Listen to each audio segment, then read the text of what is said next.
सवाल ये किया गया है, हजरत ये बताइए, कभी कभी हमारा बिस्तर नापाक हो जाता है,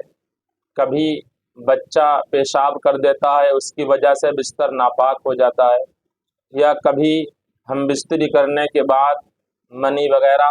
बिस्तर पर लग जाती है तब हमारा बिस्तर नापाक हो जाता है, या कभी सोते में एहतलाम हो गया उसकी वजह से बिस्तर पर मनी लग जाती है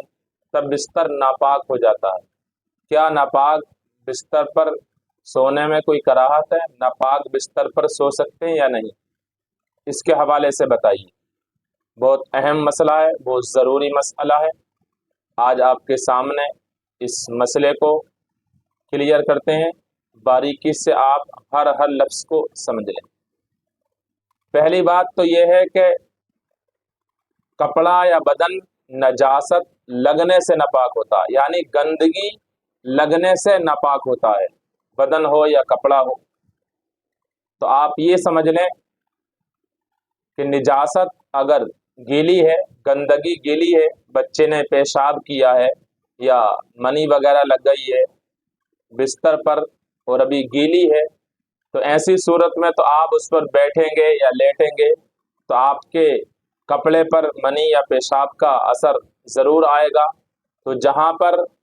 वो पेशाब का असर आएगा कपड़े पर और बदन पर, उस हिस्से को धोना आपके लिए ज़रूरी होगा, निजासत अगर गीली है। दूसरी बात, नजासत गीली है, पेशाब है या मनी गीली है बिस्तर पर, अगर आपने उसके ऊपर कोई मोटा कपड़ा डाल दिया, चादर डाल दी, एक सिरी या दो बार करके मोटा कंबल डाल दिया, अब आप उस पर बैठें या लेटें, अब वो जो मोटा कपड़ा डाला है उस नजासत का असर उस कपड़े से पार होकर आपके कपड़ों पर नहीं आया है तो आप उस पर लेट भी सकते हैं, बैठ भी सकते हैं, मोटा कपड़ा अगर आपने बिस्तर पर डाल दिया है तब। दूसरी बात, अब तीसरी बात यह है कि निजासत बिल्कुल सूख चुकी है, यानी पेशाब किया था बच्चे ने बिस्तर पर, सूख चुका है, मनी लग गई थी बिस्तर पर, हम बिस्तरी करने के बाद या एहतलाम हो गए तो उसके बाद अब वो नजासत सूख चुकी है, बिल्कुल उसका असर बिल्कुल बाकी नहीं रहा, दिखाई नहीं दे रही। अब आप उस पर बैठ भी सकते हैं, लेट भी सकते हैं, आपके लिए इसमें कोई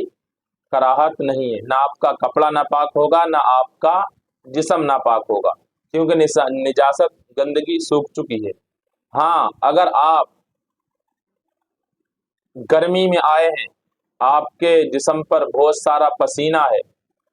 और पसीने की वजह से आपके कपड़े भी भीग चुके हैं, आपने पैजामा पहना है या पैंट पहनी है या बनियान पहने हुए हैं, अब इतना पसीना आपको आया है, आपके कपड़े भीग चुके हैं, अब आप सूखी जो निजासत थी बिस्तर पर, अब अगर आप उस पर बैठते हैं या लेटते हैं जिसकी वजह से आपका कपड़ा तर हो चुका है पसीने से,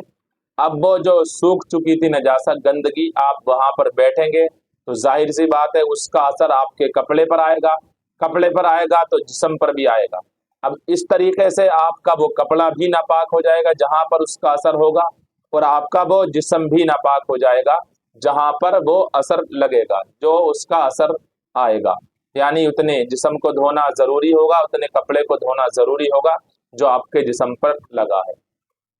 तो इसमें हमने आपको तीन बातें बताई। एक तो ये कि पहली, निजासत अगर गीली है तो आप उस पर बैठेंगे लेटेंगे तो आपका जिस्म और कपड़ा दोनों नापाक हो जाएंगे जितने पर लगेगा। दूसरी बात ये कि नजासत पर अगर आपने कोई मोटा कपड़ा डाल दिया है, कंबल वगैरह या चादर दोबर तेबर करके डाल दी है, तो आप उस पर लेट सकते हैं, आपका कपड़ा या बदन नापाक नहीं होगा। तीसरी बात, जिस्म जो नजासत थी बिस्तर पर वो सूख चुकी है, पेशाब किया था बच्चे ने, जो भी लगा था गंदगी वो सूख चुकी है, आप उस पर लेट भी सकते हैं, बैठ भी सकते हैं, आपका कपड़ा भी नापाक नहीं होगा, आपका जिस्म भी नापाक नहीं होगा। एक सवाल ये भी किया था कि ये बताइए, क्या नापाक बिस्तर पर सोने से गुनाह मिलता है? क्या नापाक बिस्तर पर हम सो जाएं तो क्या हमें गुनाह मिलता है? गुनाह तो नहीं मिलता है नापाक बिस्तर पर सोने से, अलबत्ता जो नापाक हमारे बिस्तर होते हैं उन्हें घर में जल्द से जल्द पाक कर लेना चाहिए, नापाक बिस्तरों का घर में रहना या कोई भी चीज़ गंदी हो नापाक हो उसका घर में रहना मुनासिब नहीं है, तो उसको जल्द से जल्द पाक कर लिया जाए। अस्सलामु अलैकुम व रहमतुल्लाह।